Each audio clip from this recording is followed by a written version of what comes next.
Hey, gang, this week's episode is brought to you by oldschoolshirts.com. Hey, check them out. You like defunct teams and leagues and t-shirt form? Well, you'll find them there, but a whole bunch of other stuff, too. Do you remember a radio station of the past or perhaps a mall that you used to go to? All kinds of great cultural and sports memories can be found at the great folks at oldschoolshirts.com. Promo code GOODSEATS for 10% off all of your purchases. And now, here's our show. The only team that has scored tonight, leading at the end of the first quarter, 1-0. And while the New York Arrows are looking for scores, let's take a look at the top scorers in the MISL. Dan Stemekovich of Memphis, way up top, but he's been injured as of late. And that's allowed Steve Jungle of Golden Bay to start to make his move to overtake Stemekovich for the scoring lead. Sorlecki of Pittsburgh, B of San Diego, and Hoskovy of Cleveland round out the scoring leaders. For our goalkeepers, my goodness, look at the top four. 2/100th of a point separate the top four goalkeepers. Van Aaron of Baltimore, Ilyevsky of St. Louis, Toth of New York, Mayer of San Diego, and Victor Zagara. Again, look at that one-loss record, 10-11 with a 4.66. That's remarkable with that kind of one-loss record. Now, we've been talking about Dr. Joel Machnik of the Arrows. He had been getting an extra timeout in a couple of games by starting to warm up his second goalkeeper and then reinserting his ongoing goalkeeper without making the substitution. And yesterday, the competition committee closed that loophole. He would be a great tax man to have. You know, he could save you all sorts of taxes. Joe Machnik was one of the architects of the MISL in terms of their regulations and was part of the group that put together the rule that would allow goalkeepers to be warmed up so that they would perhaps avoid injury. He found the loophole, and Yushep Messing last week to come on and give his team an extra timeout. Rebound in front, Liverich and Gagarev just can't hit the net. Welcome to Good Seats Still Available, a curious little podcast devoted to exploring what used to be in professional sports. Here's your host, Tim Hanlon. All right, this will be interesting, I assure you. How are you, everybody? My name is Tim Hanlon, and this is Good Seats Still Available, the curious little podcast that is devoted to what used to be in professional sports. I appreciate you finding us, and I certainly hope your holidays are off to a wonderful start. And the bowl season is underway. Woohoo, yay. I hope you enjoyed that last ever LA Bowl. What a game that was. I have a feeling that this is not going to be the only bowl game that will be seeing its last ever edition, given the state of college football. But I digress, because the only football we're going to be talking about this week is the international flavored version. And that, of course, is soccer, as we know it here in the States. And the guy, I think, that is just synonymous with the history over the last 60 or 70 years of the sport in this country, as it has uniquely tried to figure out how to continue its contributions to the game, the beautiful game. His name is Dr. Joe Machnik, and you may remember from one of our earliest episodes back in 2017. And yeah, you can be forgiven if you haven't heard that one, because a lot of people have come to this show since then. But our episode number 24 was our last chat with Joe. It seems like yesterday. And as we titled that episode, we call him the Renaissance man, and for good reason, because this is a guy who has literally done it all in the sport of soccer in this country and is synonymous with the history of the game during that time. This is a guy who grew up on in the shadows of places like the Metropolitan Oval in the New York City metropolitan area on Long Island, playing for teams in college at LIU, played with ethnic teams, if you will, like the New York Ukrainians of the German American Soccer League, had certainly a knowledge of and probably played in a couple of games in the old American Soccer League, as those teams kind of helped bail out the ASL in its fledgling years as it tried to sort of modernize in the 1960s. A coach, he was an NCAA champion coach at a bunch of different colleges over the years, was the original rule maker and rules writer for the Major Indoor Soccer League, with his pal Walt Chizowitz, who recommended him for the role. And as you heard in that clip, writing those rules in the late 70s came in handy when he became a coach in the MISL for the then four-time defending champion New York Arrows. Then under new management, Dr. Joe becoming the coach, and knowing a couple of little nooks and crannies of the rules to help his platoon goalkeeper situation, that being Shep Messing, of course, and I believe Zoltan Toth was the other goalkeeper in the process there. But the ability to kind of string along and get an extra time out and give himself some optionality to play and maybe replace or change a goalkeeper as he might. Only Dr. Joe knew those rules, and the league finally figured that out. But this is a guy who's also gone on to decades of running camps for kids. The -- soccer camp scenario there with goalkeepers and strikers and stuff. He became America's first rules analyst for Fox Sports. A role that he continues today. Hopefully we'll see him during the 2026 World Cup with Fox Sports. Something that Fox Sports pioneered with football and Mike Pereira on the NFL broadcasts. That's what Dr. Joe has been doing for a decade or so for Fox with soccer, and that too has been a journey, right? As VAR has become something that we know and understand as part of just international competition, and the chaos that comes with that. Is the ref correct? Does he or she get it right? And kind of having that that voice inside the broadcast booth, knowing kind of the ins and outs of the game. Dr. Joe has been immensely helpful for a whole generation of fans in the United States, better understanding what's going inside the head of the referee as he or she tries to divine what of the videotape, if you will, is doing to correctly make the call for what's going on the field. And so much more. Major League Soccer, Dr. Joe is part of that in the beginning too, as well as getting the referees set up for that back in the 1990s, and so many things. And again, you cannot come up with a guy who has been more synonymous with the history of the sport of soccer in this country over the last 50, 60, almost 70 years now. Then Dr. Joe Machnik, our guest this week. And of course, we want to tout his brand new memoir. It is called From the Sandlots to the World Cup, Inside 7 Decades of American Soccer. It is available now wherever you get good books. Of course, you can go to our website at goodseatsstillavailable.com, search up this episode numbered 425, and you can find either the hardcover or paperback versions, and you will be whisked away to our friends at Amazon, where we'll get a couple of shekels of referral love by you purchasing it through that link, and you'll get it as fast as humanly possible. And if you want a companion to the history of American soccer, well, this book is absolutely that. Dr. Joe has been there, done that, and seen everything, and continues to do so. You can also, by the way, find those links in our in the show description. So, wherever you're getting your podcast, you'll be able to click on it there too. But let's not waste any more time. Let's get right to the conversation. It is a delight to have Dr. Joe back after a whole bunch of years. It seems like just yesterday. And again, a more delightful person you will not find, and a more seasoned and historically steeped person in the sport of soccer also you will not find. Here's our chat we had with Joe a couple of weeks back. This was before the FIFA draw, so if we have any predictions in there, I keep forgetting them. You'll know that we made these before the whatever that draw was, that hours-long thing. And the anticipation of the World Cup. Here's our conversation we had, like I said, a few weeks back. Please, as always, enjoy.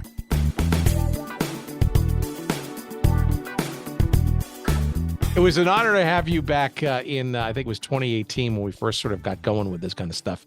And it's great to have you back because so much has happened since then, including, of course, your new memoir, which I think is just fascinating and amazing for anybody in a fan of U.S. soccer to really understand just literally what it has taken for somebody like yourself to get to sort of this pinnacle of success in this game, and what it's taken, the sacrifices and the bouncing around, frankly, and the belief in the sport, right?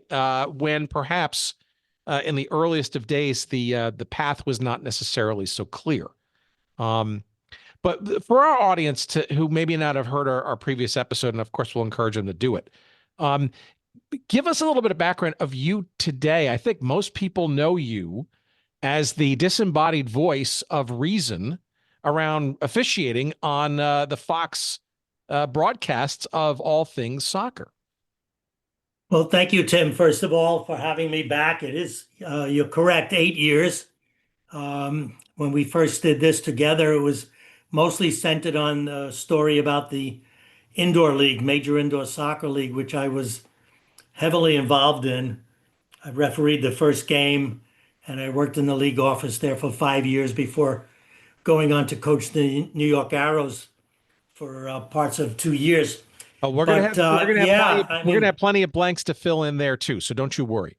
Okay, so yeah, I mean, the last 11 years after my 15-year career at Major League Soccer, I've been pretty much known as Dr. Joe.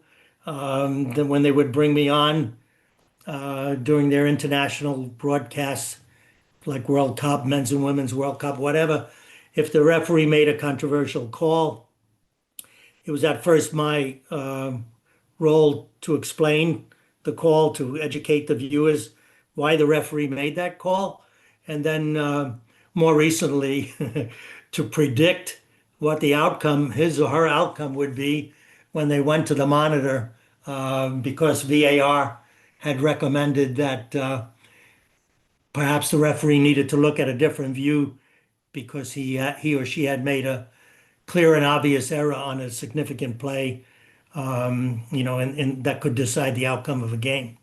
So that's been fun for sure.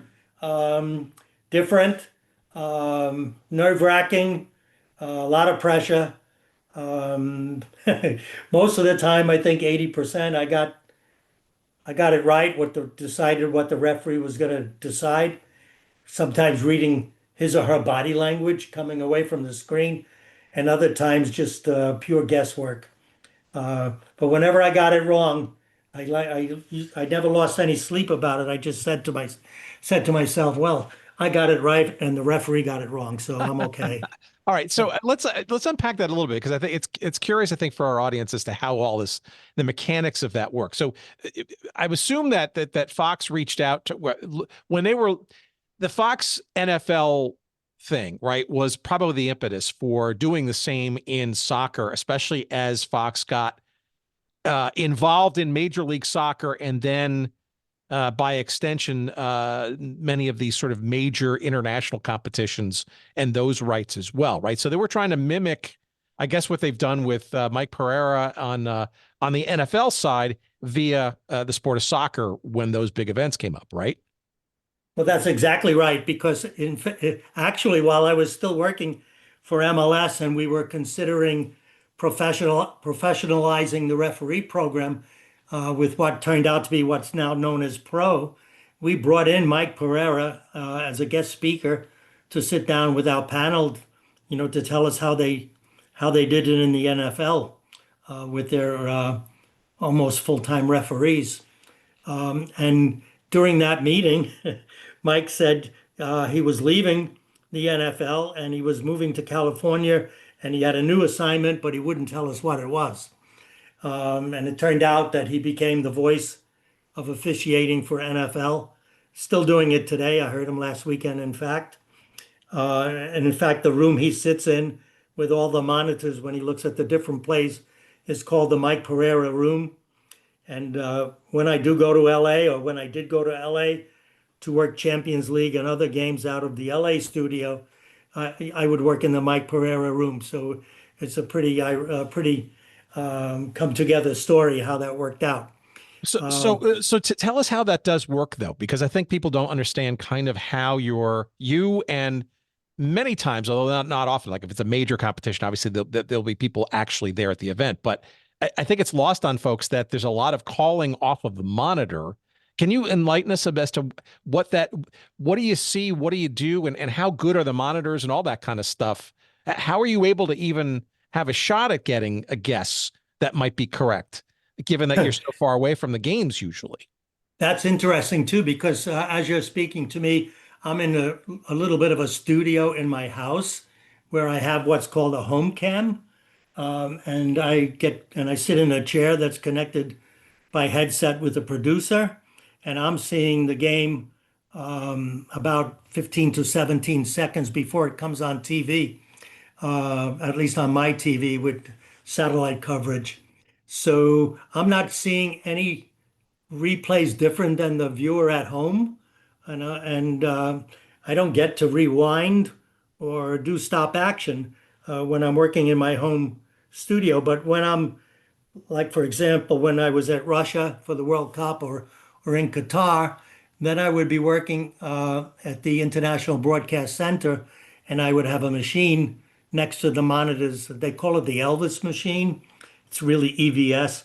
And I would be able to stop action, go back, make my own replay, see where the point of contact was on a foul, see if it was really handling, different things like that. So with that machine, it was a little bit more less guesswork. But when I'm working at home, it's a lot of guesswork. So when you say though, it's nerve-wracking, right? So the years that have intervened between our conversation today and a number of years back, I have to think that the pressure of that role, especially perhaps in certain circumstances when you don't have VAR-like equipment for yourself, or even a look into maybe those facilities that might be doing it. I got to think that it makes it even more difficult to make a judgment call, especially when you're called literally at the moment or a few moments thereafter of the actual call or the discrepancy in play. How do you keep your wits about you, and how do you even formulate an opinion? Well, you've got there's a high level of concentration, obviously. There's knowing a lot about the referees, obviously. Having the laws of the game. I actually, when I'm working, have my room plastered with wallpaper signs of the exact terminology, the exact wording of the laws of the game on a particular thing. And I mean, it's always about whether it's a penalty or not, or offside or not, or whether it's a yellow card or red card or a goal line decision. Basically, that's what it's about. Those are the things that VAR gets involved in. So you got to be really on time, so to speak, with knowing those laws and what's the latest interpretations. And sometimes even Tim, they like at an international tournament, they have all the referees together, and sometimes things happen, in the course of a tournament, and they get the referees together and they say, okay, we're going to call it this way, and they actually don't notify. They don't notify the broadcast teams that this is the way they're going to call it. Like during a course of a tournament, it became obvious that if a defender played the ball with his feet or his head or her feet or head, and then unintentionally handled it, even if the hand was in an unnatural playing position, as long as the hand wasn't moving to the ball, then they were ruling that was not handling. So they didn't tell us that until sometime later. And unfortunately, I have obviously still contacts in the officiating community and could get inside some of these, what's being discussed at some of these meetings, and be up to date with it. And then in the last couple World Cups, we had, in addition to my work, and we had Mark Clattenburg, because there were so many games, 3, 4 games a day. So Mark's refereeing career was a very big career in Europe and FIFA referee, international games and everything. And so he had still contact with some of the referees who are still involved. I mean, with their personal email and phone numbers and stuff, and was able to get some inside information, which he would share with me, and that helped. Yeah, I got to think it's going to be even worse coming up with the tournament next year, given the sheer volume of games, and it's just you might even need like 3 people perhaps to kind of keep on top of all that stuff. Let me ask you this, and then we'll finally get to the backstory of all this. But what is your opinion of VAR over the last number of years? It seems, I think, to the average fan, certainly in a lot of other sports, but in soccer certainly too.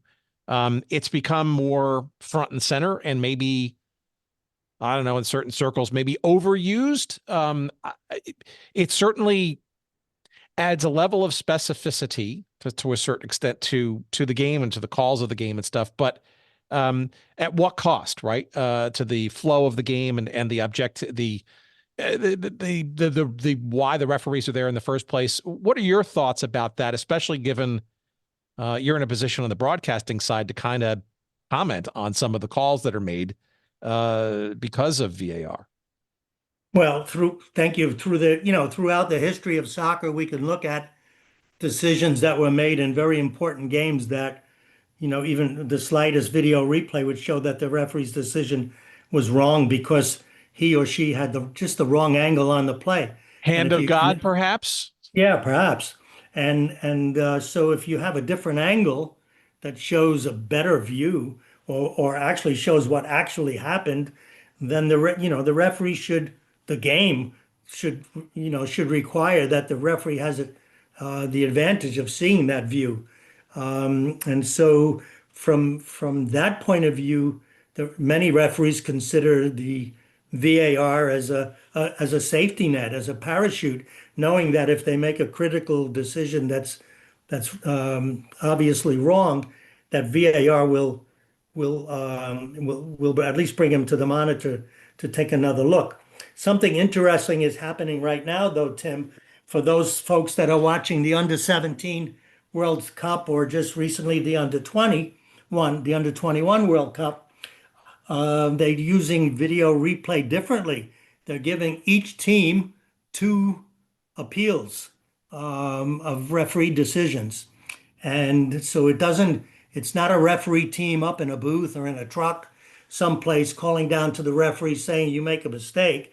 It's whether or not a coach wants to appeal the decisions of the referee. And like in today's game with the USA, even though they won the game and were winning the game at the time, there was a tackle where the defender got the ball and then went through the opponent. The referee at first gave a caution. The coach of the opposing team, with only, I think it was at added time, so with minutes left to play, used one of his appeals, and the referee reviewed it. And obviously, it was a tackle which endangered the safety of that opponent, even though the player got the ball first. And the referee changed his decision from a yellow to a red. So I kind of like that because it gives the coaches some input, and at the same time, and they only have two that they pretty much save for really important things, and it involves less officials. When the referee goes to the monitor, he brings the assistant referee or fourth official with him or her, and together they look at the play, and together they come, after seeing all of the angles, come with a seemingly equitable decision. It's crazy to think how far this game has come in terms of technology and the money and all that kind of stuff. And we'll wrap up with that later in the conversation. But take us back a little bit to the beginning. And I loved some of the early chapters of your book, your memoir, because in the late 50s, early 1960s, I mean, you growing up as a kid, I mean, you're a New Yorker by trade, right? And you're an all-American kid in terms of sports and stuff. I mean, you mentioned your love of hockey and the Rangers and stuff. Tell us how this soccer thing kind of came into your life and how it became such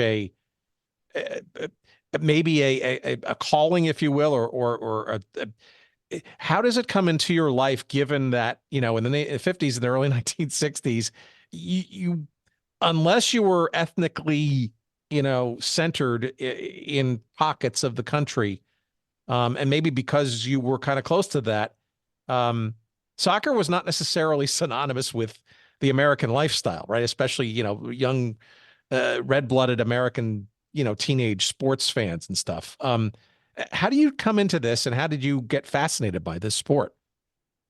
Well, I think that's an interesting story and kind of unique because I grew up in the Greenpoint section of Brooklyn, and there was a park, rather large park actually, in which they had a field circled by a cinder track, no fencing or anything like that. But on Sunday, there was always a game, soccer game there played by the various ethnic teams that existed in New York City at the time.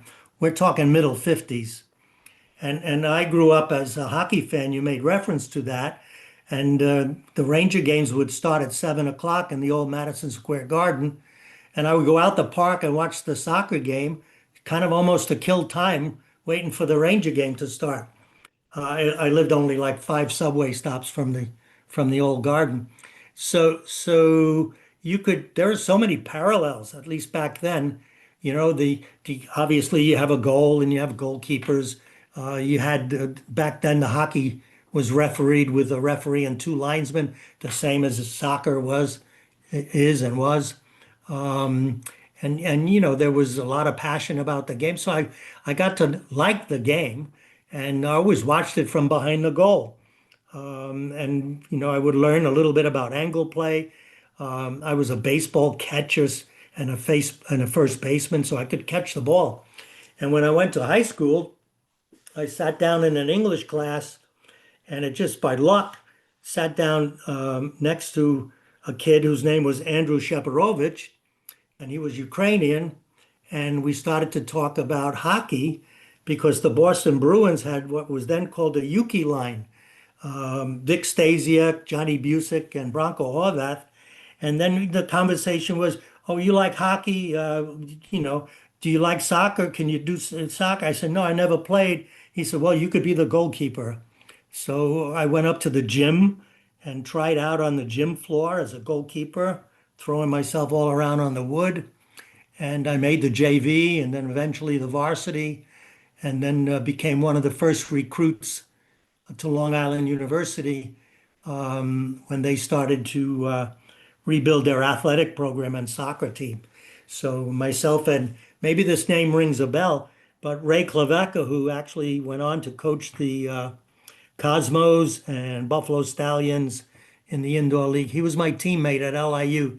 So Ray scored the goals, and for the most part, I saved them, and we turned the LIU program around, and that's how it all started for me. But so would you consider? I mean, but you're not Ukrainian born, right? Yeah, you're.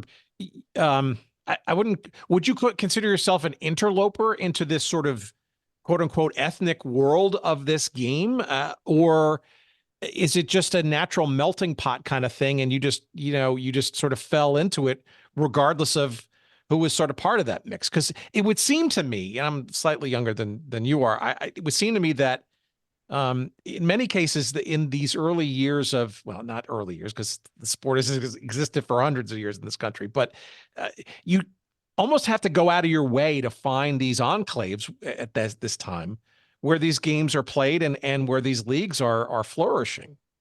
Yeah, you're right, Tim, aside from McCarran Park, which I mentioned, I had no idea that there was a Metropolitan Oval, an Eintracht Oval, a Zariga Oval, a Sport Friend Oval, all of these soccer fields in the city that, kind of hidden in the various ethnic neighborhoods. There was even one place, it was called Grand Stadium, and it was only used for soccer on a Sunday because during the week it was a parking lot for a local factory. So, I mean, it was like they had to rake it to get rid of the glass and everything. I mean, my book is called From the Sandlots. I mean, we never played on any grass. So none of these fields had any grass. But interestingly, when I later played for the Ukrainian senior team, they in the lineup, they would change the spelling of my name to make it look more Ukrainian. So instead of it being N-I-K at the end, it would be N-Y-K. And Michael Lewis, who I'm sure you know, who does Front Row Soccer and wrote the book on the history of the Rochester Lancers. So when I played against Rochester Lancers, he saw that lineup and he got in touch with me and he said, "Is this you? Did you? I guess I saved a breakaway or something in his book." And I said, "Yeah, that's what the Ukrainians did. They changed the spelling of my name to make it look more Ukrainian."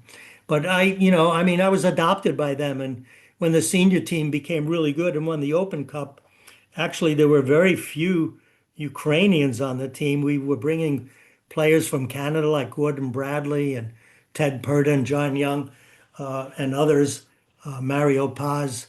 And so it was a multi-ethnic team that won the Open Cup in 65, 66, and I was the backup goalkeeper for that team. Tell me about the culture of the sport in the New York metropolitan area around that time. And then maybe walk us into how you decide, discern, luck out something that this thing of called soccer could actually be a potential full or partial career path. Well, Tim, I never at the time, I mean, was planning any of the things that happened to me in the terms of soccer. I mean, it all it all comes by, I guess, being at the right place at the right time as the game, is growing and developing. In the city, every club had a clubhouse. So the Ukrainian clubhouse was in the East Village where there was the Ukrainian church was, and Maspeth had a German American clubhouse. The Greeks were in Astoria, et cetera, et cetera. So it was a whole cultural thing. But at the time, I mean, I was just, I was just, I didn't know, no one knew. So I got this phone call from, for example, Hubert Vogelsinger called me. He was the Yale coach. He said, there's a coaching school going to start next week in Providence, Rhode Island at the Moses Brown School. It's going to be conducted by Detmar Kramer, who's a FIFA coach, and he's coming from Mexico, where the World Cup just finished, 1970. And he's going to conduct this coaching school, and you need to go. And so I was one of 15 people in that original first week course, and I was the only goalkeeper. And, Detmar said, can you do a goalkeeper lesson? I said, yeah, sure. So he wasn't going to be diving around. So I did. And he liked it well enough that he brought me back for week 2 and week 3, and it began my kind of like my thing as a goalkeeper coach. So it was, I mean, things just happened. And then because I knew hockey, when indoor league started and Walter Chisowitz was who I had grown to know at the Ukrainian club, I watched him as a senior player, and then I worked at his camps. So he was hired as a consultant by Major Indoor Soccer League. The office was in Philadelphia. He's based in Philadelphia. He was. And he said, because I knew hockey, maybe I could give a good shot at being the referee in chief of the indoor league, because the game was going to have time penalties.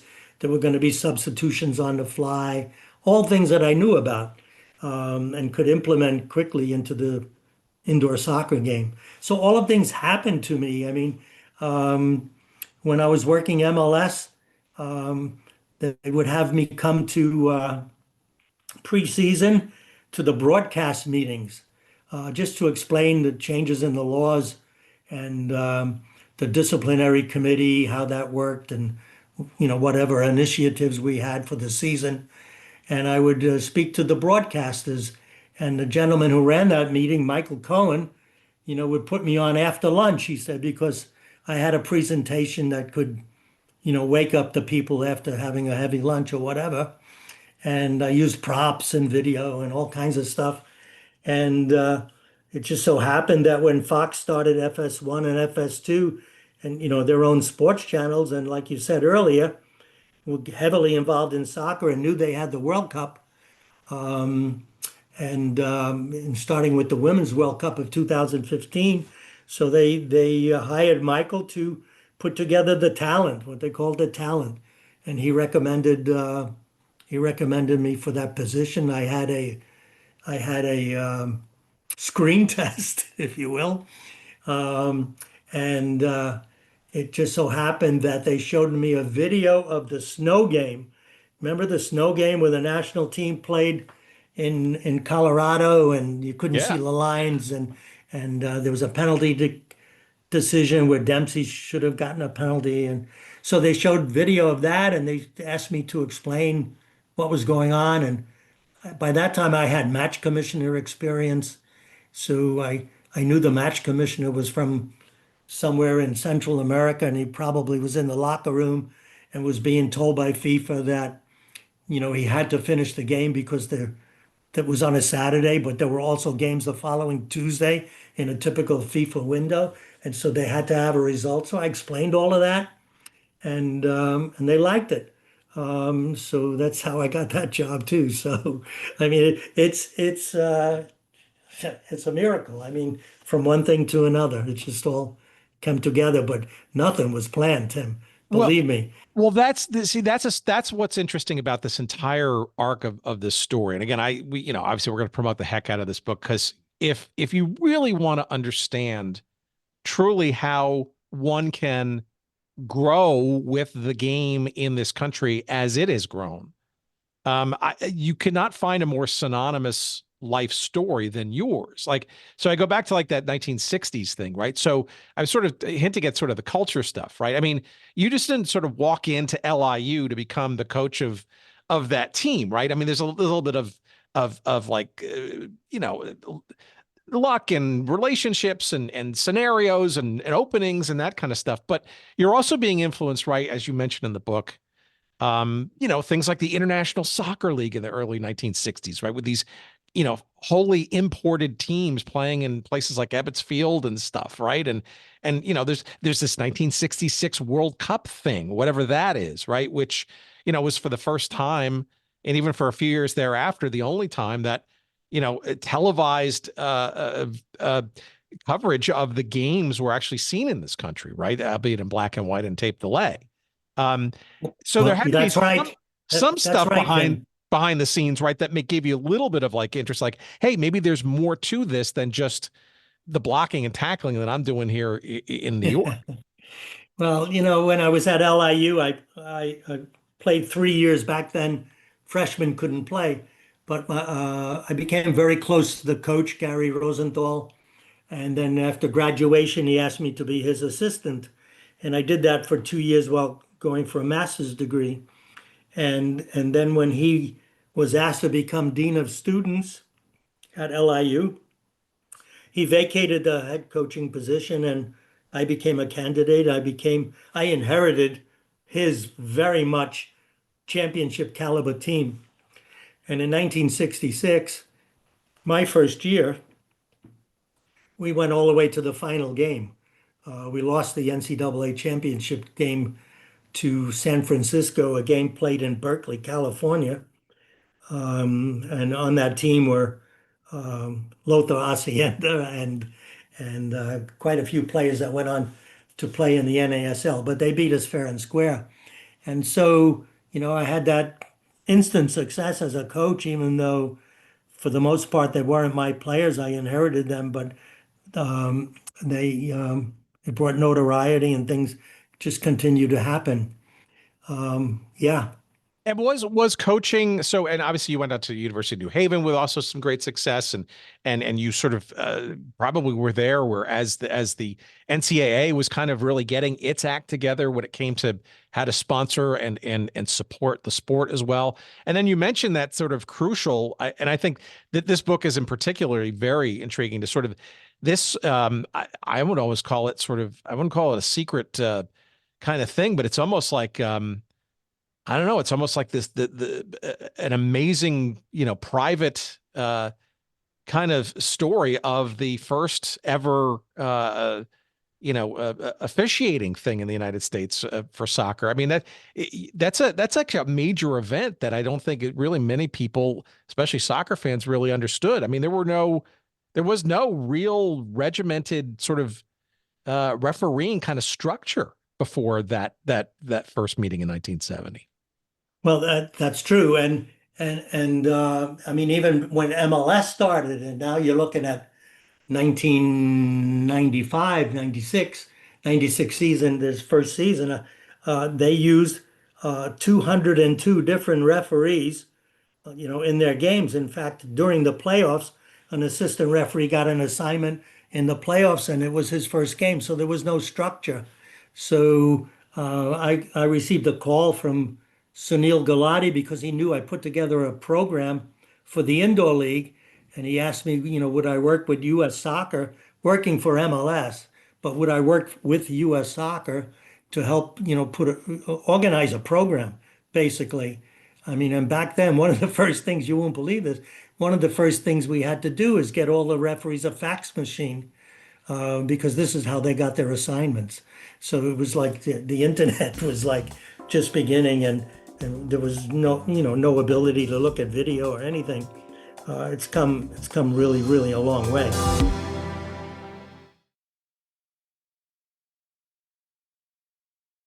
Well, as you're piecing this together, right? So you're obviously a successful college coach, right? You're being brought into the early days, the early creation of a referee program in this country. How does your career develop, and what do you think? Obviously, you're getting your doctorate as well. That doesn't hurt. How are you further ideating your career in this? Do you think you're going to be, a coach and maybe go into the pros, maybe with this NASL thing that was sort of happening at the time? Do you think this refereeing thing was going to be kind of a career path? Was it more maybe an administrative kind of thing, whatever that could evolve into? I mean, put this in context, right? Because in the early 1970s, as you're getting all these experiences, this is still not a sure thing professionally in this country, as it tries to figure out how to maybe do it finally for at the right time. Although the NASL in its first couple of years, little early success, and then really not a whole lot of success. And 1970, in the early 1970s, not the highest moment in professional soccer history in this country. Where are you getting your motivation and your direction, shall we say, for the career? Well, this is make it even more interesting. So I go for that coaching school that I mentioned, and I received you either got the A license or the B license. And I received the B for license. Our audience, for me who don't know, describe that, because this early 1970 meeting, right? That was right the in 1970. The first structure. Yeah, right. What is that? Well, internationally, throughout the world, coaches would get licensing at different levels. It was a totally new concept in the United States to have a coaching license. So when Detmar Kramer came, he got charged by U.S. Soccer to begin this licensing system. So you had to go to a course to be certified, and you either got an A license at the top of your grade, a B, or later on a C license program came into effect. But anyway, in that first course, I took that in 1970, as I told you. But I was also at the University of New Haven coaching soccer, coaching hockey, and a faculty member in a department that was, pretty much saying you need to get a PhD in order to get tenure being a lifetime contract. So after 1970, for 3 consecutive summers, I went out to the University of Utah and studied, actually did a 9-month residency there. So I didn't go back because I had gotten the B license originally. I didn't go back to get my A until 1974. But when I returned from Utah, my career was not even to stay at the University of New Haven. I was applying for jobs to use my new PhD. And my dissertation had nothing to do with soccer. It was called Recreation in Planned Retirement Villages. I studied the recreation programs in 10 so-called retirement villages that I visited in the Southwest and on the Pacific Coast, like Sun City, Arizona, Seal Beach Leisure World, places like that.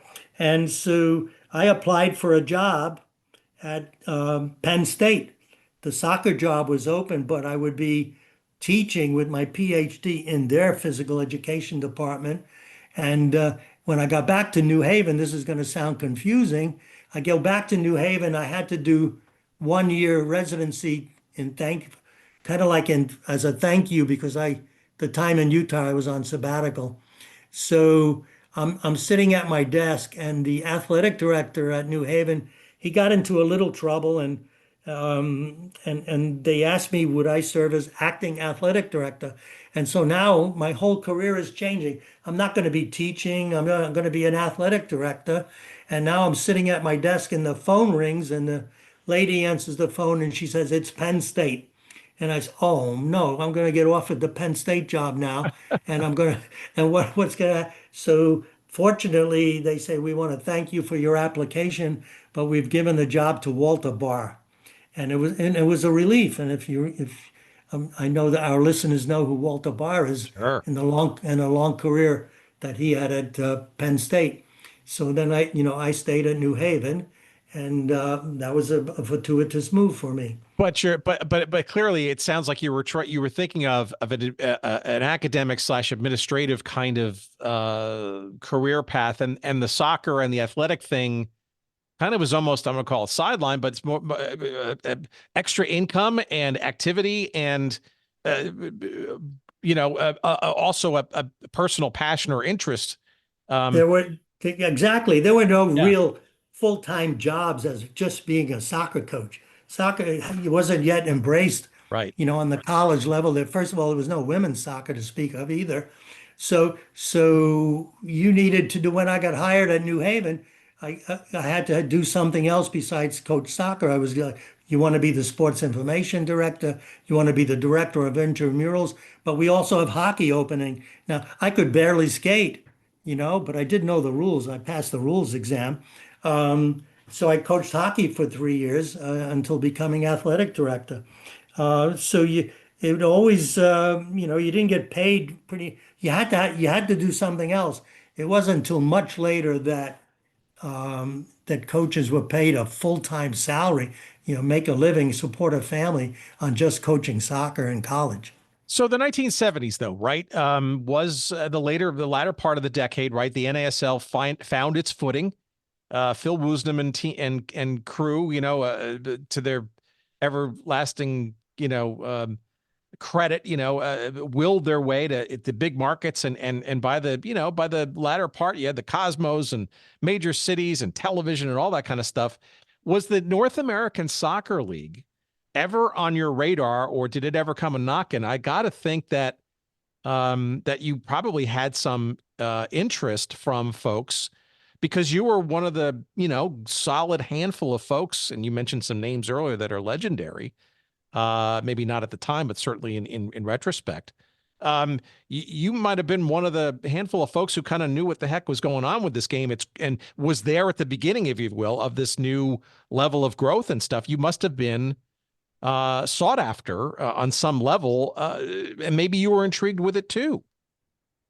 Yeah, it's most definitely. And I mean, I lived in Connecticut at the time, so we were able to go down to the Cosmos games almost every Sunday, and it was fabulous watching them play. But what happened was when the indoor, I did actually, by that time I was a national referee. I was never a so-called FIFA referee, for international play, but I was a national referee in Connecticut. And so I was doing Open Cup games and stuff like that. And I applied to be considered to referee in the NASL, but it didn't happen. But when the indoor league MISL came, then I focused all of my time, all of my energy on the indoor game. And so, I eventually had to leave the University of New Haven and make a decision. And I actually forfeited tenure. I earned tenure and forfeited it to work full-time for the indoor league. So a little bit of a risk taker by that time. Well, no, yeah, no question. All right. So in the book, it was very interesting to see you mention Earl Foreman as one of your, handful of major influences in your life and your career and stuff. And in many respects, what you've described, and you describe more elegantly in the book, a risk to join a not even yet kind of real professional indoor soccer league, right, in the midst of the NASL's kind of heyday, I guess. This feels to me like this is kind of the first, if you will, full-fledged, legit, quote unquote, soccer job, right? To jump to versus what you were doing previously. Tell me about that, because that does feel like a risk circa 1978. Yeah, well, certainly when the league first started, I actually kept my job at New Haven the first year, I think, and worked for the league part-time. and I worked as referee in chief. You weren't taking And any then, chances in that regard. You want to have a yeah, backstop. yeah, and yeah, I also refereed the games, so I got paid, for each game that I refereed. And then when the league, it expanded rapidly after the second and third years. So they asked, would I come on full time? So then I took the job as director of operations as well as referee in chief. So, but you mentioned Earl Foreman, and so he's one of three that I consider my real mentors. Gary Rosenthal was my coach at LIU, and he, brought me under his wing and enabled me to become the head coach there. Walter Chisowitz, who you mentioned, he did so much for soccer in America with the coaching schools after Detmar Kramer left, and it was Walter who recommended me to Earl Foreman, and it was Walter who appointed me as assistant coach to the five-a-side World Cup team and to the 1990 team, that Italian 90 that made it to the World Cup. And then lastly, Earl Foreman. And Earl treated me like a son, and he was very smart, and he had a real sports background. Was part owner of a team in the original NPSL.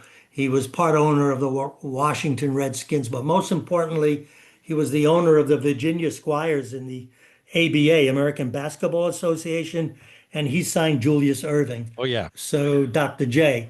And so he lived in Washington. I lived in Connecticut, but the office was in Philadelphia. So when he would come up from Washington, I would come down from Connecticut, and the league rented an apartment for us to share. And we would just stay up almost half the night talking the business of sport. And not only soccer. I think I guess I was his soccer guy. But he taught me so much about leagues, and I think and league operations and how it works, and so I think I mentioned that in the book. Yeah, that very much comes through in the book, right? And I think the term soccer guy makes a ton of sense. I now I'm thinking back to many columns by our previous guest Paul Gardner, who would still with us, by the way, God bless, and still going Yeah, strong from what I understand. The He's always mentioned sort of the business people around soccer and then the soccer people, right? And sadly, it's always been sort of the kind of a fight or a rift between the two, and not a lot of harmony amongst that stuff. But indeed, it does sound to me like Earl was, he's kind of like, I wouldn't call him a hustler per se, but there's a little bit of that, right? Because ABA, you got to be, and the beginnings of that NPSL thing, and the ABA was an experiment in selling franchises first and asking questions later, right? And arguably that's where the MISL kind of got its start too. There was a lot of hustling there too. yeah. So I mean, some people thought the indoor league was like a Ponzi scheme. It was, the franchise fee was not very high, and it was easier to get in. But then again, you needed to draw crowds. And I mean, we had some great situations in St. Louis and elsewhere where I mean, the games were so exciting when it was being played as a run and gun game. And then when the NASL folded and so many NASL players came into the indoor league, the quality of play just was fabulous. And the game was a real entertaining spectacle. And it kind of kept soccer alive for the whole period of time until 1990 when we qualified for the World Cup, which then helped us secure and keep 1994 as the host, and did well there, and that led to the beginning of MLS, and and without and we all know where MLS is today, so it's fabulous. And I was happy to be a part of the early years in MLS as well. So yeah, Before we get to that, I obviously won't want to sort of stretch that in. I do remind us a little bit about how the rules for indoor came about, because I think it's lost on a lot of folks. And I remember vividly from our previous conversation, right? There was a lot of inventiveness, I guess, in terms of the NASL had experimented with the indoor game throughout most of the early 1970s, mostly as one-offs or as winter sort of little tournament things, as promotional things or whatever. But you were kind of if not the crucial person or a role of kind of codifying this stuff to the point where it, if it wasn't actual soccer, it was certainly rhyming very solidly with the outdoor game, but sort of brought into the indoor dynamics of the boards and that kind of stuff. Take us into the brain trust of how that works. How are you putting those rules together and, keeping the game of soccer as part of it, but, definitely understanding the nuances of this indoor play of it. In the Indiana Jones movies, there's a there's a part where he gets into a situation and his companion says, Indy, how are we going to get out of this one?" And Indy says, "I don't know. I'm making it up as I go along." And in some ways, this is what was happening indoors. When the first year of the league, we were given a 3-page rule book by U.S. Soccer. And then part of that rule book said, if it's not covered in these 3 pages, the outdoor rule applies. So what they didn't realize is that because of the boards and the fast play, and that there were so many things that would be happening indoors where the outdoor rule didn't apply. So, for example, a team is under pressure, and to get rid of the pressure, the defensive player kicks the ball deliberately, intentionally over the boards, over the glass, and into the crowd, thus therefore relieving the pressure. Substitutions can get made because it's a dead ball and all of this. So I said, this is not right.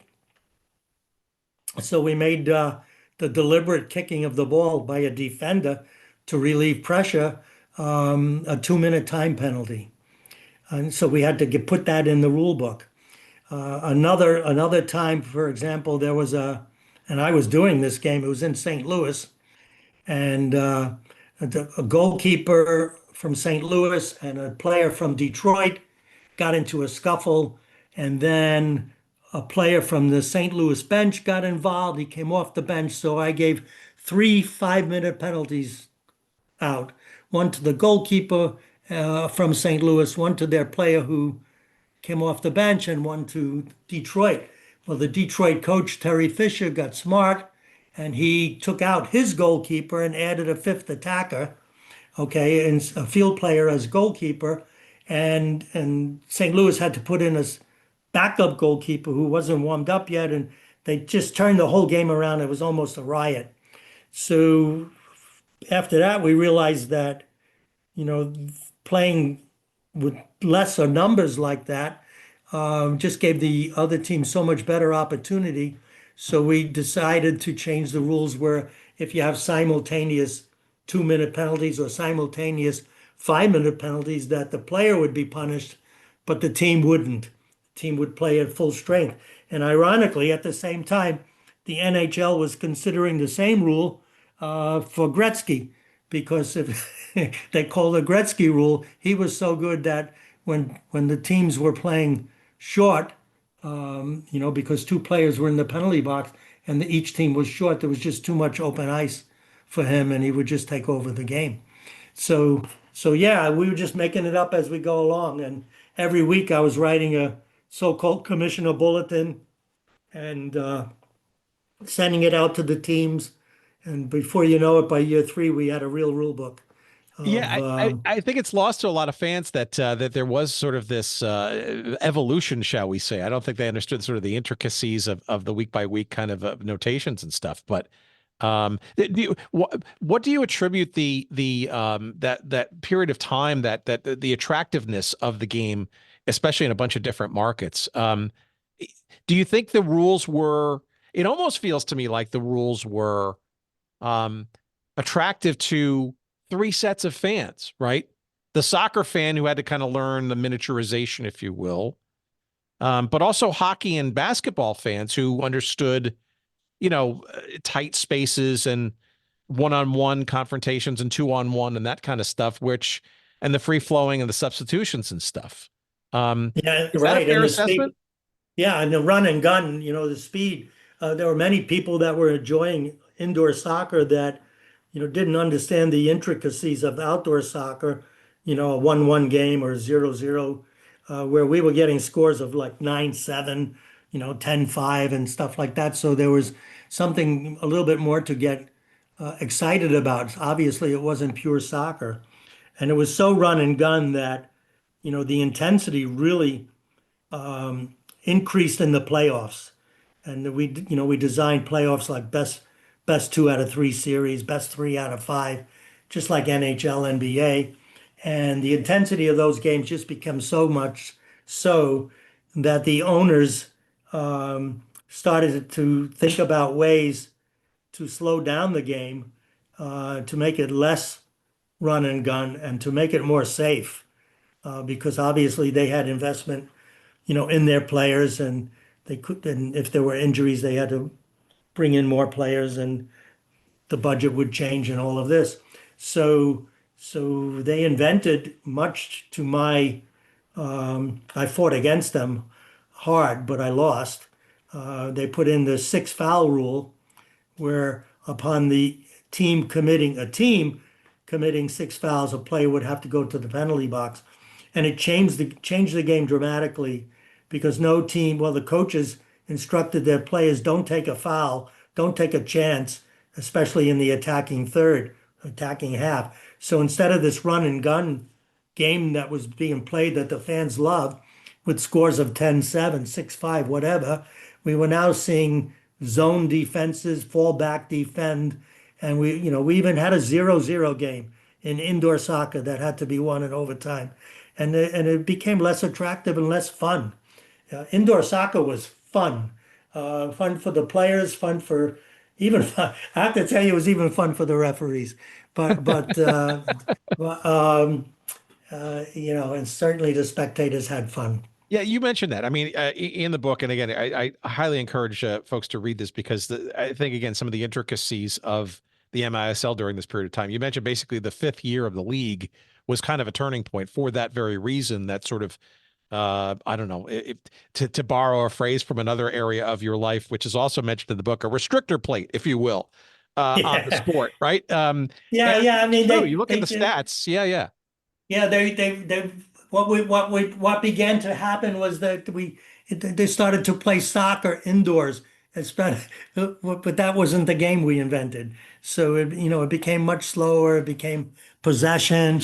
Obviously, it was highly technical, yes, but from a spectator sport, it became less enjoyable. Yeah, it was also the first year that the Arrows didn't win a championship that 5th season, right? So Oh, if you look back on it, it seems like, all right. Well, before we get to I want to get to the thread here at getting into MLS and stuff, because we've talked about this many times with lots of different guests about sort of that dark period from 1985 through, I don't know, maybe the early 90s when we were awarded the World Cup and stuff, right? If you're a fan of the pure outdoor game and stuff in this country, right, it was a very dark time, right? And there were some, minor leagues that kind of soldiered on and sort of kept the flame alive or barely flickering, right? But as you mentioned before, right, the indoor game kind of held things together on the top tier professional basis. I think people kind of forget really that was quote unquote top tier soccer for a number of years, especially through the late 80s, and successfully so and excitingly so for on occasions and stuff. But one thing we didn't talk about our last visit with you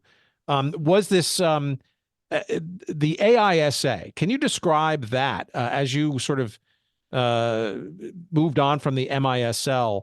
Describe a little bit about what this American Indoor Soccer Association thing was, because I think even fans of the old MISL don't even maybe remember that. But in some of these smaller markets, you tell the story about what it was originally designed to be, and arguably it became something even more so later in the decade.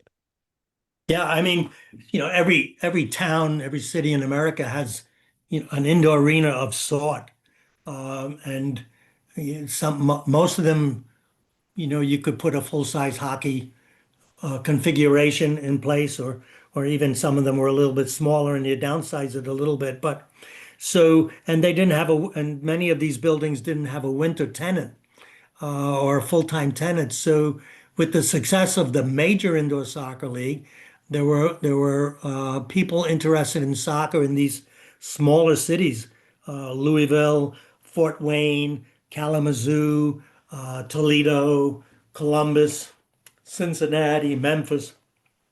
We said pretty much we can do this too. So the American Indoor Soccer Association was formed, and I worked for them after my major indoor soccer league tenure. I worked with them for a while up until 1989, when I then went with the national team.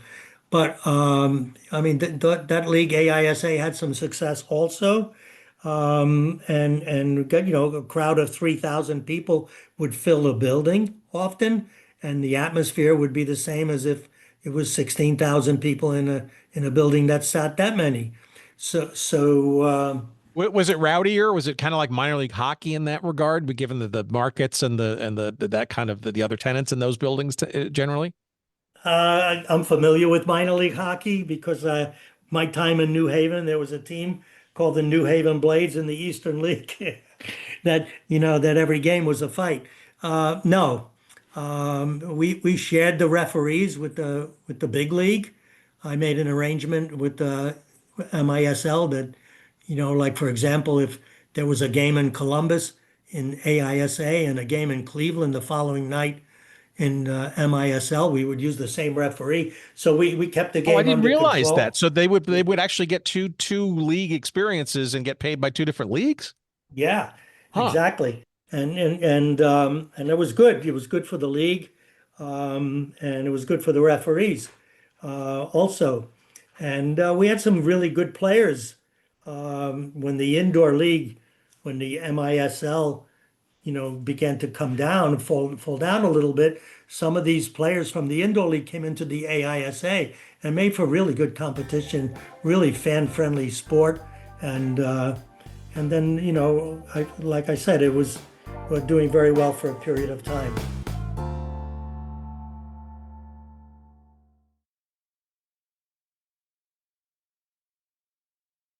Tell me how the MLS thing comes about. How do you find out about it?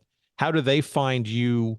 Where and when in the lead up to the World Cup in 1994, do you kind of get a sense that a new outdoor shot at a professional league in this country was going to happen, and or how you were going to be part of it? Well, that's Doug Logan was the first commissioner of the Major League Soccer, and when I first met him, he was the operator, general manager of the Rockford, Illinois Metro Center, a small building, maybe 50, 60 miles west of Chicago. And we in the AISA often use that building when our Chicago team couldn't get access to the building that they regularly called home. Maybe there was a concert or an ice show or something like that. So I knew Doug Logan going way back when. And when he became commissioner of Major League Soccer, he reached out to me. I reached out to him. It was kind of mutual. And at the end or near the end of MLS's first year, I received a call from Sunil Gulati, the deputy commissioner. Would I come? Would I consider coming to Major League Soccer to, work with, organize, and try to develop with the U.S. Soccer a referee program? So that's how that all happened. And I stayed with MLS for 15 years. And again, it speaks to your unique set of skills and experiences and your longitude of that as the sport grew in this country along the way. You're probably one of the, you know, a very person on a very, very short list, right? For a call like that to come in and help this fledgling league. Not do the NASL thing, right? Not screw it up this time, so to speak. Yeah, I mean, I was, my title was vice president of game operations, so I was not involved in the business side of it. I was involved in making the game attractive on the field, and certainly with the referee program, that was a priority because you wanted, referees who worked with the league, for the league, to keep the players safe and make the game attractive. That's always the two most important roles of the referee. So that was my, goal and objective, finding the referees that could do this, finding them that would dedicate themselves, to the league almost on a full-time basis. We had to raise their game day pays and enhance their travel, and as the league grew and developed, the demand for better officiating just kept getting more and more and more. The demand get higher. So near the end of my 15-year tenure is when it started to become obvious that the league needed to control its own referees, and assisted with U.S. Soccer and the Canadian Soccer Association in forming this organization called Professional Referee Organization, which now assigns, trains, fines referees for just about every pro league in America. I'm talking men's league, women's league, USL. Pro is the organization that provides the officiating services for those games. Yeah, I mean, it's also harkens back to an innovation that you brought back in the old MISL, right? With a full-time professional.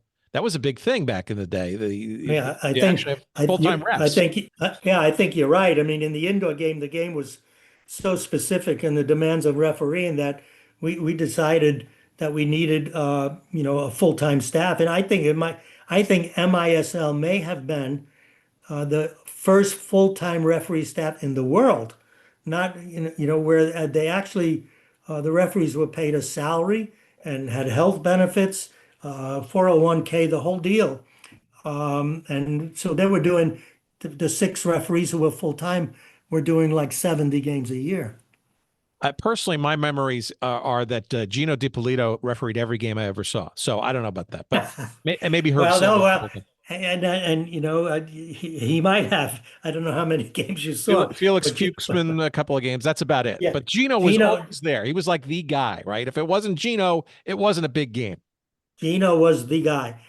He was so good in the indoor game. I mean, like if I even today, if I would see a player, let's say a former player, Mark Liveridge, Freddie Guger, any of these players, the first thing they would say to me is, "How's Gino?" And unfortunately, we lost Gino earlier this year. He is under consideration for the National Soccer Hall of Fame. I don't know if He's got my vote. But yeah, I don't know if he's going to make it this year, but he certainly was in the top three candidates as a builder. right, and he also refereed his fair share of outdoor games too. All right, so Yes, he did. let me ask you a few sort of leading questions more about sort of like the today and where things are going. Because I think, again, as I've said before, and the book is testament to it, and our previous episode is also testament to it, you have a unique purview and earned credit, shall we say, in terms of your experience and your career to opine on some of these things. So number one, let's talk about the National Soccer Hall of Fame. Now in Frisco, Texas, of all places. I've actually seen it. A little smaller than I remember the one in Oneonta, but I digress. You mentioned so Gino, for example, right, with such a hefty dollop of MISL indoor experience. Do you think that all right, so obviously, and you're a member, so I know you have to tread carefully with this question. I'm not trying to put you on the spot, but the thing that strikes me when I go there is the almost the blind spot to the indoor game. And I'm wondering if that's by design or they just haven't gotten around to maybe elevating the importance of the indoor game, or maybe there's a reluctance to because of that period of time that was, from an outdoor perspective, kind of a gap. I think all of your suggestions are a part of it. I mean, we talk about indoor soccer. You had me on 8 years ago because indoor soccer was a thing of the past, and your program is called Good Seats Still Available. Yeah, So well, we try to squint hard, right? So yeah. So I mean, even though there was successful indoor soccer, it always has been about the outdoor game. You measure your country's soccer pedigree on the barometer of the World Cup and the outdoor game. That's always going to be the case. It is the case. So I agree with you, and I brought this subject up with the leadership of the Hall of Fame that there should be more about indoor soccer. There's also, and we haven't talked about it here yet, the five-a-side World Cup team when a group of players who later went on to the 1990 national team won a bronze medal in the first ever five-a-side World Championship. That's also known as futsal, right? Yeah, well, it wasn't then. Okay, got it. They called it hall soccer in Holland. It was in Holland. So that team, John Kowalski was the coach, and I was fortunate to be his assistant. We had a huge run, and players on that team included Todd Ramos, Peter Vermes, Mike Windishman, Bruce Murray, Eric Eichmann. I mean, it was the nucleus of the team that went on to qualify in 1990.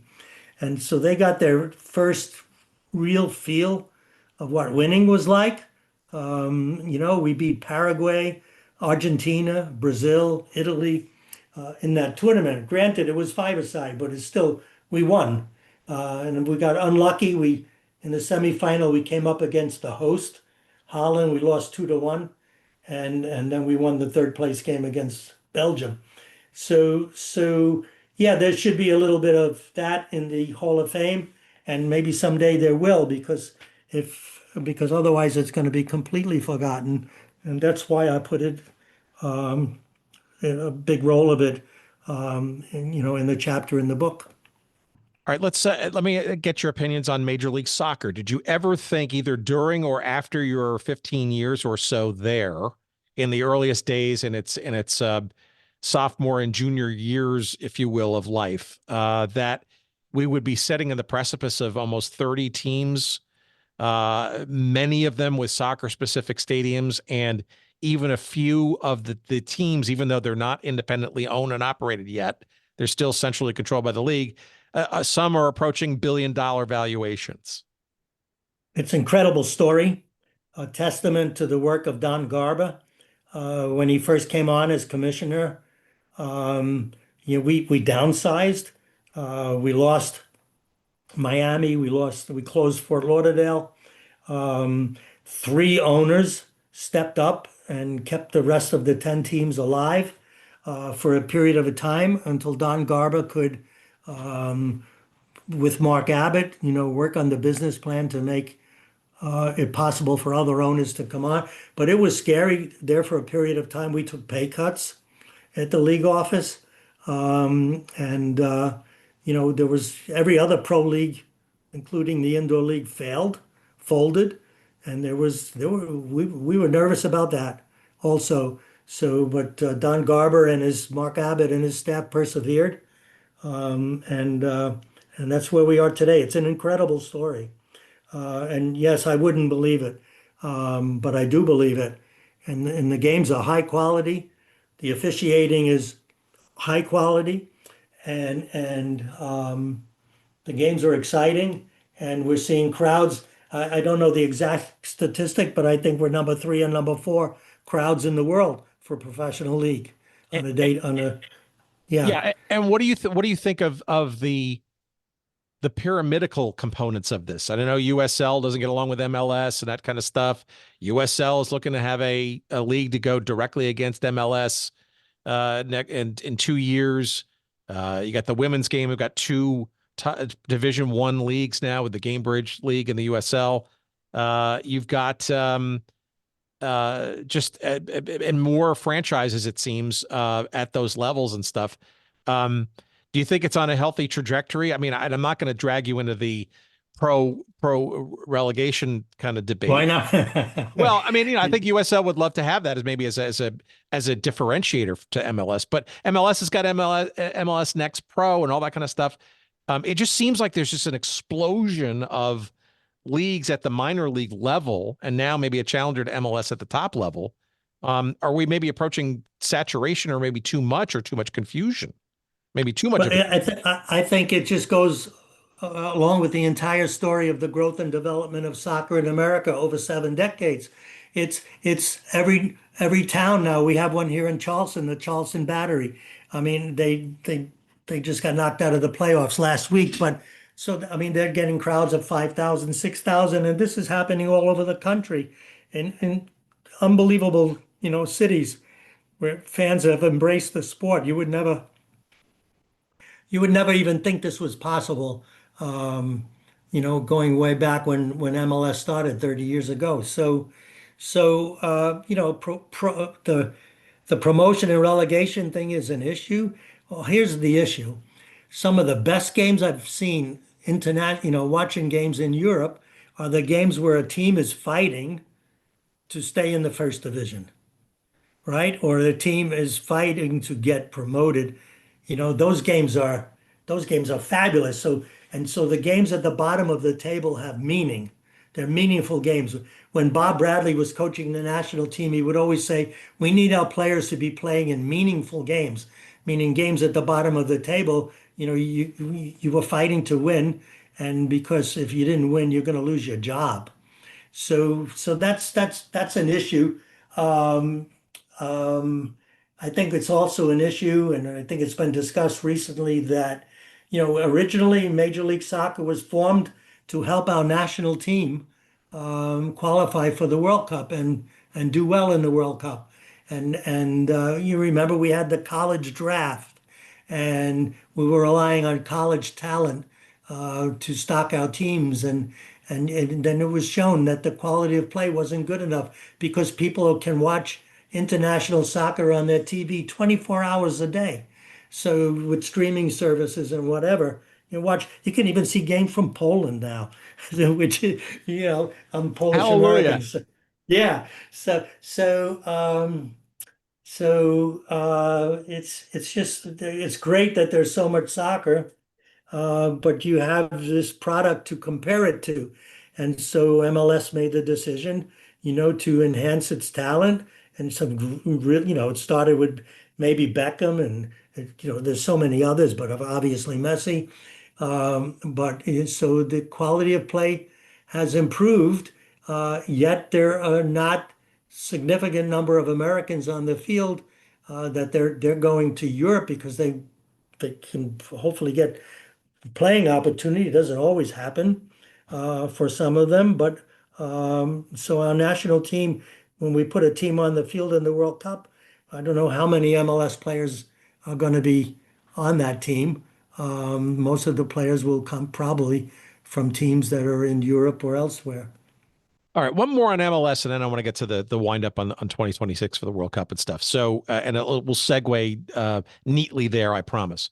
So around MLS's the ones that the folks that the naysayers within the community, right, who will probably say, is it time or high time that MLS evolve from its centrally controlled model into more of a franchise model and truly unleash true competitiveness, maybe with or without the pro rel, who knows? I will put that to the side.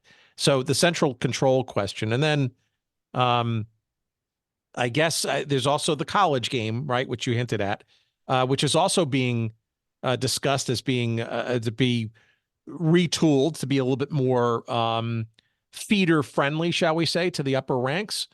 And then I guess the third question, I guess, is sort of around Major League Soccer is this notion, this idea of aligning the schedule to be more harmonious with that of European leagues, and obviously the brutal winter of the United States, the issues around that. So those are three sort of kind of issues: the central control of MLS, the schedule maybe retooled for with going through the winter, and the college game as a support. Any thoughts about the goodness or not goodness of those things? I think all three considerations are on the table. I've read U.S. Soccer's proposal for the college game. I don't think it's going to happen as quickly as they would like to see it happen, where U.S. Soccer, in fact, controls the college game and it becomes a game that's played both in the fall and the spring at different levels. Because players can make money now playing in college with NIL money, etc. The whole college environment is changing for all sports, but even soccer. So I think that's on the table. I just don't think it's going to happen. I think there will be, it's not going to happen right away. There's going to be especially at the Division 2 and the Division 3 level, there's going to be fight against it. But what hopefully will be important is that they start to play with international rules. There's far too much substitution in college soccer and re-entry and referee not having the time, no added time, and all kinds of things. They need to fix that and play by international rules. So I think that addresses the college situation. And if when the college game is played fall and spring, and they're playing 30 games instead of 20, and the final tournament is in the spring instead of the winter, the game, has potential, and more people will play it, and more players will come out of it, and more coaches will have full-time jobs with meaningful salaries in it. Now, your second question was Major League Soccer changing its schedule to go spring and fall into yes, spring, similar to Europe, etc., despite the winter challenges. So-called FIFA calendar. We saw just last weekend NCAA women's game where Sacred Heart of Connecticut played a tournament game, not an NCAA tournament, but the conference tournament game in Buffalo was played in the snow. And then the Canadian Championship That was just wild. That game that Canadian game was wild as we record this. yeah, yeah. So I mean, it doesn't the weather doesn't seem to affect NFL fans, and I think the interest in soccer now is such that I mean it's almost fun to go to a game that's not in the heat of summer, but is in when you might have some weather challenges. I think I know they considered it even for next season because of the World Cup. I don't think they made a decision to go that route, but I think that's going to happen to be on the international calendar with the rest of the world. I think MLS is now that they have their own stadiums and they're not sharing so many stadiums with NFL teams. Obviously, they share some in Chicago and New England, a couple other places, but they have their own stadiums and they can make that happen. I think that it's a worthy experiment. And then the Now, decentralization idea for MLS, maybe go to more franchise model versus centrally owned and controlled. well, first of all, you have to recognize that if it wasn't for the centralization, there would be no MLS. Okay, so the way they control the player budgets, the way they control the expenses, the way they control the league office, that's what kept the league alive. That's what kept the owners involved. That's what kept overspending down.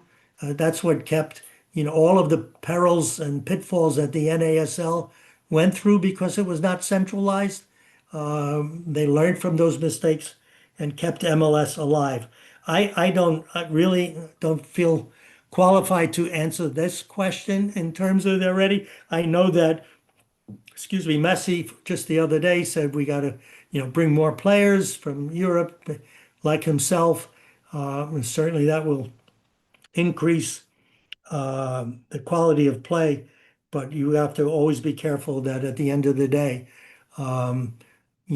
teams don't lose large amounts of money.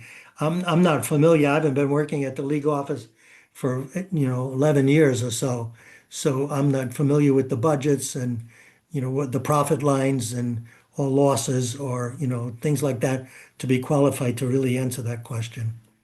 Yeah, and there's definitely points and counterpoints to that too, right? The investment in the team, right, where at least there's a stabilization. There's no risk of being, going down a peg and the thing, and yeah, player salaries and all that kind of stuff. It's an interesting conundrum. I think there are a lot of fans who have been fans of MLS since the beginning, who kind of thought, okay, well, sure, we get it, centralization. There was a near-death experience in the first couple of years, and it's grown and all that kind of stuff. It seems to reek of stability now, right? And when somebody like a Messi not only re-signs a contract, but then says maybe we should be a little bit more intra-competitive and maybe take some of these breaks off of the system. It's interesting. I think that dynamic's only going to heat up, especially if the money continues to keep coming into the game and growing. This leads me into my last question, right? So here's the big softball. What do you think is going to happen in 2026 with this tournament? I've said on record, I think 48 teams is insane. I think it devalues the competition. Three different countries, the logistics, the travel, the money. I just saw today as we record this, how FIFA is looking to charge people for ridiculous amounts for parking for each of these games. That's how I feel. What do you think is going to happen? How do you think the U.S. team's going to do? What are your feelings about the World Cup just in general? Am I a little too old man yelling at the clouds, or is this just the way it is? And the penalty we're paying now for just the sheer growth of the game. I think I feel like you do. I'm nervous about the World Cup. I'm nervous about the quality of games. We're going to have the draw in a couple of weeks, December 5th. We're going to find out who's in the various groups, and I know some people have paid large amount of monies to see a game in Philadelphia, not even knowing who's playing, or elsewhere. So I think just like at the Club World Cup this summer, where they had flex pricing and original ticket prices for the final was $5,000, but on day of game, I know some people were able to get into that game for $13.50. So I mean, it's scary for me, and obviously, the money is huge. I also saw that announcement on the parking. There were for some games the parking was $175, and you would do it through FIFA. I also saw that if you had a ticket and you wanted to sell it online because you couldn't make a ticket, that you can only do it on FIFA's website, and FIFA would take 15% off the top from both the buyer and the seller. So I mean, it's scary about the money. I'm also a little bit worried how many tourists are going to come. I know, for example, a lot of Canadians that didn't come into Maine and New England on vacation, this year. There's got to be people from certain countries who would have loved to come to America to see the World Cup, who have to be thinking about it, whether or not that's a wise choice at this particular time. So I'm worried about that aspect too. I think the games, at the end of the day, the good teams will play good games, and it'll be usually successful on television. Probably most every game will be sold out. Probably it'll break the record for the most attended World Cup as we did in 1994. But I just don't know that it's going to be the celebration that it was in 1994, and I sure hope that I'm wrong on all of these issues. Yeah, I appreciate those honest thoughts, because I do agree. I sit here today, I'm still waiting, for FIFA to bless me with the opportunity to purchase tickets at whatever price. I haven't been lucky to be picked yet, right? And there are ways around that, but I know I'm not the only one, and we're not the only ones that feel this way. There are real fans of this game in this country, both of the international flavor, the MLS flavor, all of it together, who are just truly excited, as they were in '94, to be part of all of this stuff. And it just feels to me like this is such a cash grab, and it almost feels so exclusively difficult to kind of just understand how to be part of this, let alone have a chance to buy a ticket to be part of it, right? So I don't know. I want to see it succeed, but it feels like it's going to be too much, and I don't know. Maybe it takes I don't know. Maybe it takes a little bit of a dent in the prestige of it to kind of maybe put that back. I don't know. Maybe again, I'm not with it, but we'll see. And I guess the last question I have for you there, and I'm going to let you promote. Are you going to be part of the Fox broadcasts this year, or is that still up in the air? It's very much up in the air, Tim. I'm obviously hopeful. Me too. Where can I send my vote? Thank you. I'm obviously hopeful. I think it would be, the capstone of 7 decades of American soccer for me. I certainly would want to do it. I certainly feel I can do it. I hope that they ask me to do it. Yeah, and you're not the only one on the ticket queue. So here, Tim, here's a former assistant coach of a national team, World Cup team, 5-a-side team, and someone who was match commissioner 32 times for CONCACAF and FIFA, and I'm on the same line as you are.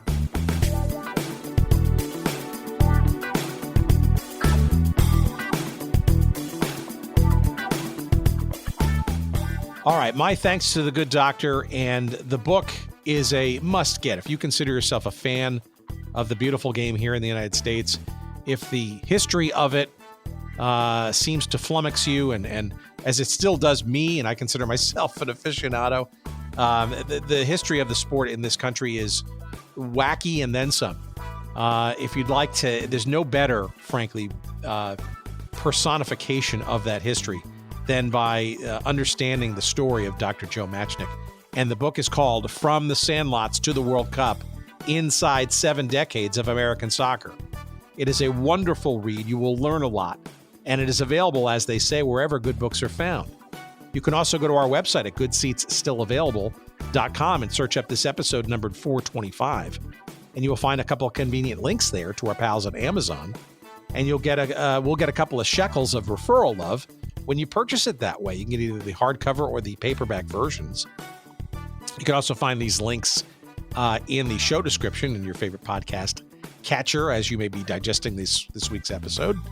And we appreciate you considering a purchase that way and keeping our lights on by the shekels of referral love that we get when you purchase in that general direction. Our website, again, goodseatsstillavailable.com, is where we post all of our episodes. And let's keep our fingers crossed that we will hear and see Dr. Joe this coming summer on Fox Sports' coverage of this crazy World Cup this season that's being played in not only the United States, but also Canada and Mexico. Lord knows there are a zillion games that need to be monitored and refereed and VAR'd.